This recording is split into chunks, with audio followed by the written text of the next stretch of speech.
Hello everyone. That's the blue scarf. This is going to be my Christmas RE scarf. I wasn't going to wear it today, but do you know what? I thought if I'm wearing this, it'll keep reminding me about Mary and all the trials and tribulations she must have gone through in order to have Jesus. You know, she carried Jesus in her tummy for 9 months. And in that time, she did amazing things. She must have been such a strong woman. Today, though, we're going to be looking at the impact that Jesus' birth had on a local community. And bear with me while I just get the shared screen up. Here we go. So the walk today is understand the impact the birth of Jesus on his local community. We've got a school community, haven't we?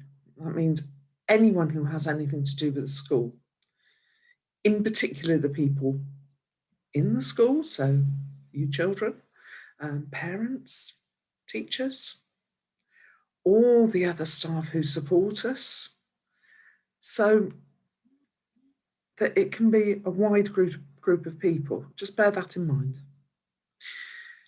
So steps to success.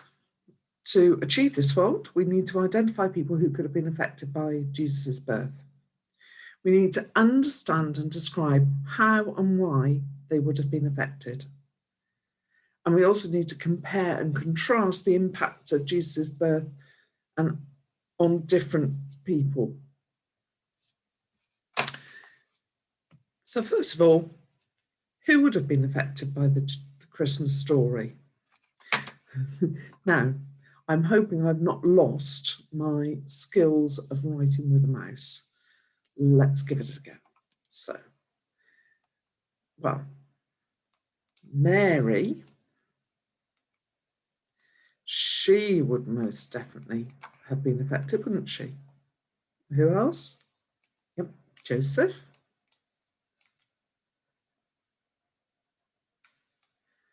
We're going to think just of people rather than animals and things. We'll just think of the people. So, innkeeper, yep, definitely.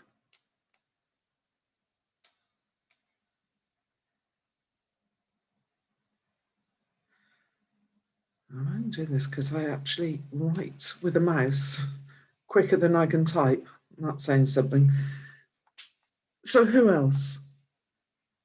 Yeah, priests, because the priests in the area, the Jewish priests, would have heard about Jesus coming. The prophets would have been talking about it. And of course, it's going to affect them because, you know, that before the prophets were the most important part of their faith. God, of course, is at the very top without needing to say anything. But the coming of God's Son is going to impact on them greatly. In fact, would some of them have believed in that the fact that it could have been God's Son, the Messiah? Who knows? The local people. Yeah, I mean, if we have famous people in Cheltenham, or let's say for the races, for example, it impacts on us locals, doesn't it? Because there's far more traffic, busier in town. So that affects them. Who else?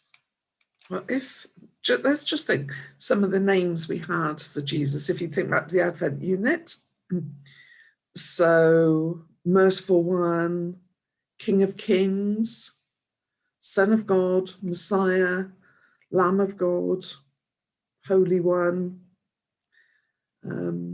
See if you can think of a few more. But the one that I'd like to actually focus on is King of Kings. So the prophets have said he's going to be the King of Kings. Who else might that have affected?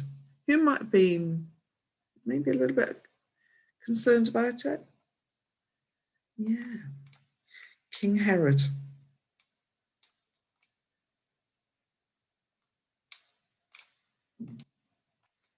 He would most definitely have been affected.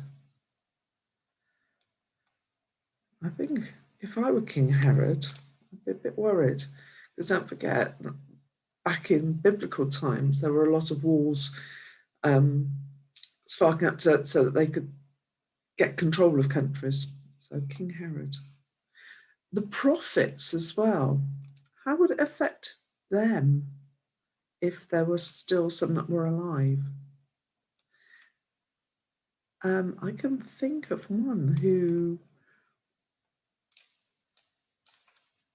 we know about from Advent. Some people thought he was the Messiah. That's a bit of a clue. Yeah, John the Baptist. He had been saying for a long time the Messiah was coming. And of course, it would have affected him because after all this time, this baby is born and it's justifying what he's been saying all the time, hasn't it? So we've got the innkeeper, Mary, Joseph, priests, prophets, local people, in the local community. Who else can you think of? Yeah, again, you know, if we think of Cheltenham and the races, shopkeepers. Because whilst we have a lot of inconvenience with trying to get around town while the races are on with all the additional traffic, shopkeepers make a lot of money during this time because there's so many more people coming in and they're selling more stuff to them. So shopkeepers, definitely, they're going to be affected, aren't they? Anything else? If you can think of any more, either tell yourself in your head, or if there's somebody close to you, tell them.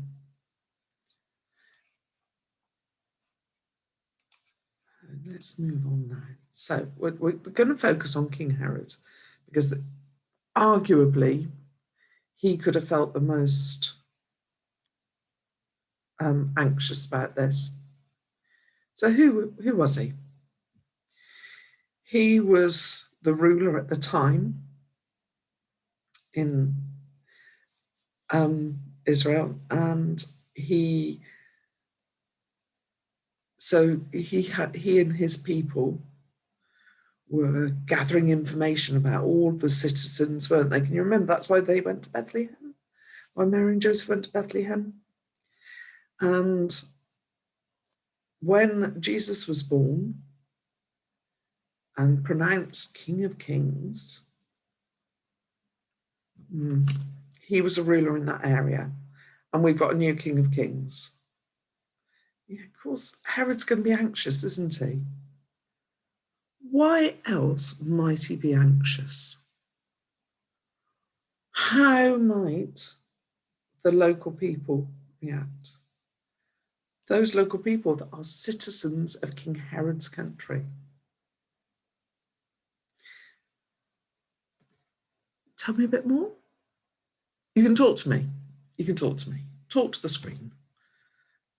I'm listening. I'm feeling these answers.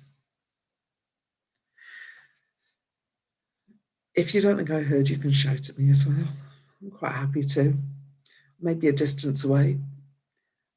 But it's nice to know you're interacting with me. Love it. Right, so, yeah. He's thinking that if this King of Kings comes, people might ignore him as well. And what about all the riches? Is this King of Kings going to expect all the wealth that King Herod normally has? Is he going to take over the palace? I think if I were King Herod, I would feel quite threatened by it. And there's no positives here, not for King Herod. I mean, even if he didn't want the palace, even if he didn't want all the money, there's still all those people out there that are listening to this other guy and not me. Right, so we're going back to Matthew chapter 2 again. So remember, this was where we had the visitors from the east. So I'm going to read this again because I think we really need to listen and think about if you were King Herod in this situation. Listen to it from King Herod's point of view.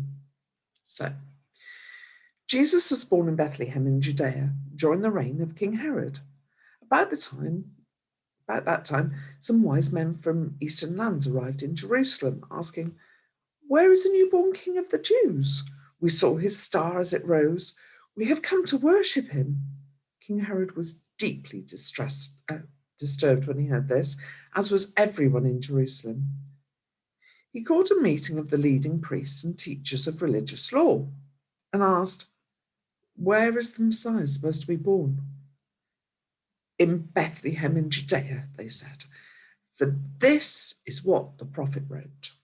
And you, O Bethlehem, land of Judah, are not least among the ruling cities of Judah. For a ruler will come from you who will be the shepherd for my people Israel." Then Herod called for a private meeting with the wise men, and he learned from them the time when the star first appeared. Then he told them, "Go to Bethlehem and search carefully for the child. And when you find him, come back and tell me so I can go and worship him." After this interview, the wise men went their way, and the star they had seen in the east guided them to Bethlehem. It went ahead of them and stopped over the place where the child was. When they saw the star, they were filled with joy. They entered the house and saw the child with his mother, Mary. I think this is time for the scarf. And they bowed down and worshipped him. Then they opened their treasure chests and gave him gifts of gold, frankincense, and myrrh. When it was time to leave, they returned to their own country and through a different route, for God had warned them in a dream not to return to Herod.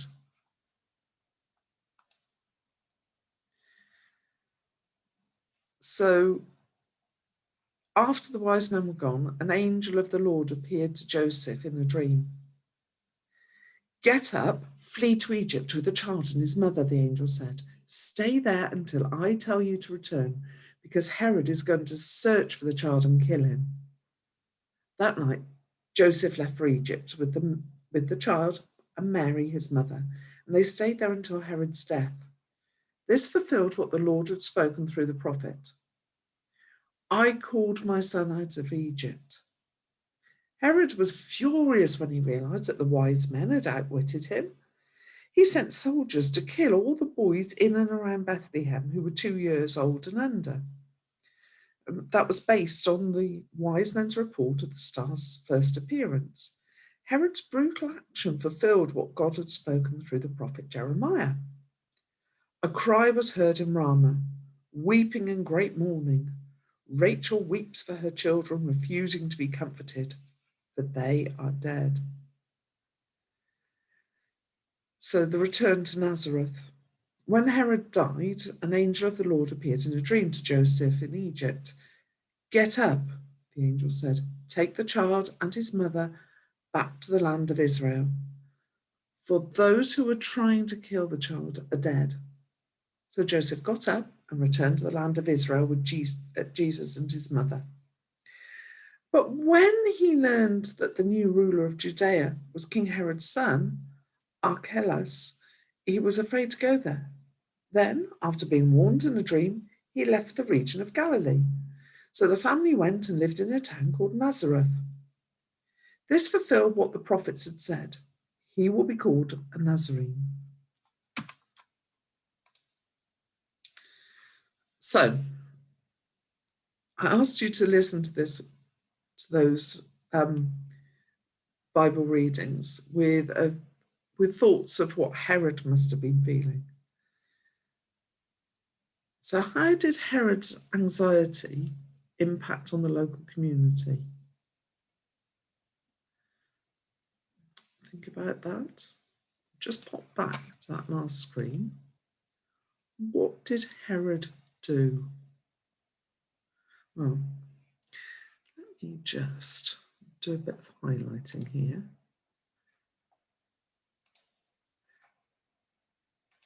And I'm going to highlight it. Nice blue. He was furious, wasn't he? So,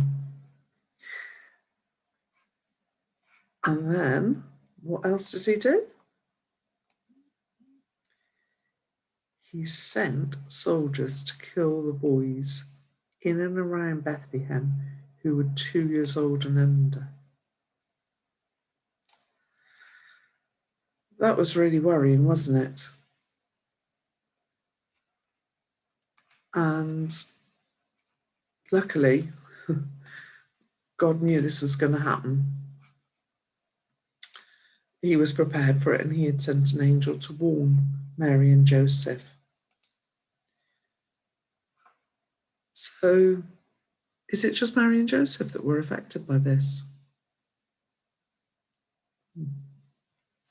No, it wasn't, was it? Can you imagine being the parents of a little boy who's 2 or under? Can anybody think of a story in the Bible, a very well-known story, whose parents actually had that situation, that they were really worried for their baby boy? Bit of a clue. River, reeds. Yeah, Moses. I want you now to think of yourself as a parent, baby. And I'm thinking of my little grandson, Leon. Tiny baby boy. Very special. And then, you've heard about it, there are soldiers knocking on the doors, forcing their way in, grabbing the baby boys and killing them because the king told them to. Oh, you would be heartbroken, wouldn't you? And imagine some of those soldiers as well. Do you think some of the soldiers wanted to do that? Particularly soldiers who have children of their own. What must that have done to them? It doesn't bear thinking about, does it?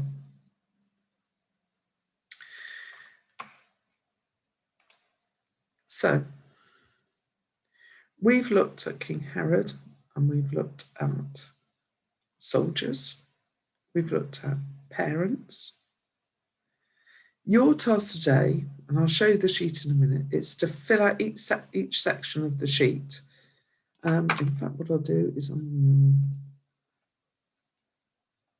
just split screen so that we can see. And you're going to be filling in a form like this. I will make sure there's a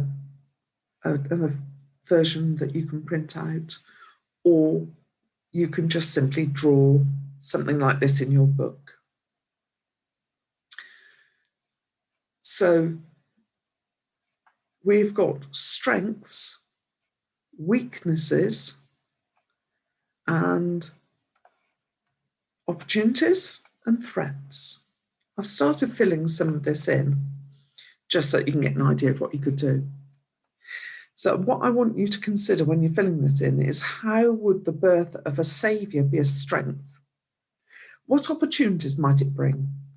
What weaknesses might it highlight, and what threats? And I want you to think of this from different people's points of view. And do you know what?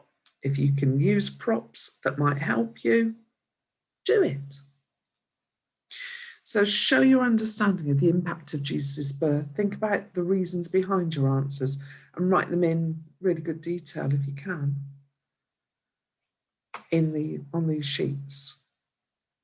So I've just kind of very quickly filled in some of them. I've focused on the innkeeper because I think I would like to know your views of King Herod, shopkeepers, priests, locals. Parents would be another one to put on there, and soldiers, if you like. The more you can put yourselves into their shoes, the better it is. So, an innkeeper. I'm an innkeeper. Normally quite quiet, a few locals into the inn for a few drinks every now and again. Sometimes people travelling through, trading, yeah, they might come and stop, but, never very busy. And then this Mary and Joseph come. Yeah, they're there anyway, aren't they, for the census? But it's a bit more than that. The census people go and register, they disappear. All the other inns in the area, back to normal quiet. This inn, however, a bit different, isn't it? Because out in that stable was a very important child born.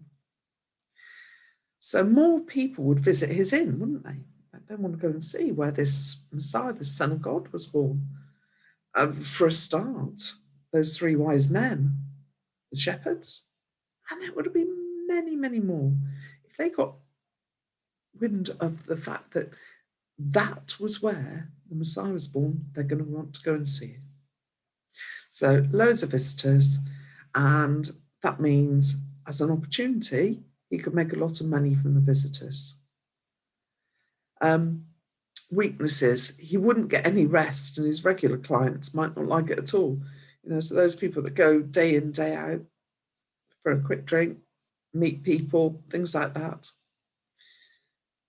they might not be very pleased that they have to share their favourite place with a load of strangers. Threats, the local people might not like it and might be cross with him for their time being so busy and losing their usual seat in the inn.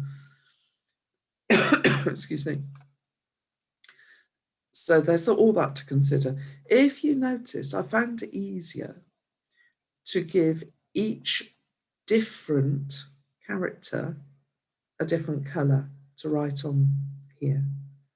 So save writing innkeeper each time, King Herod each time. Just use a different colour pen. Or might also give you a bit more room, which will be useful. So that's the sort of thing I'm expecting. I would expect for you to do at least those 5.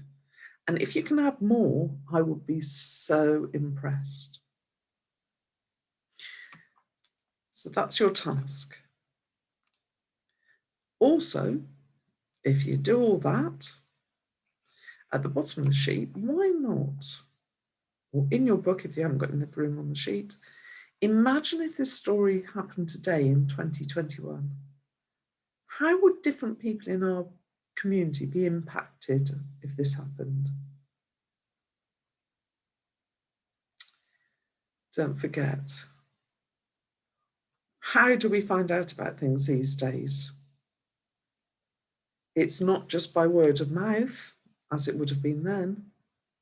How else do we know?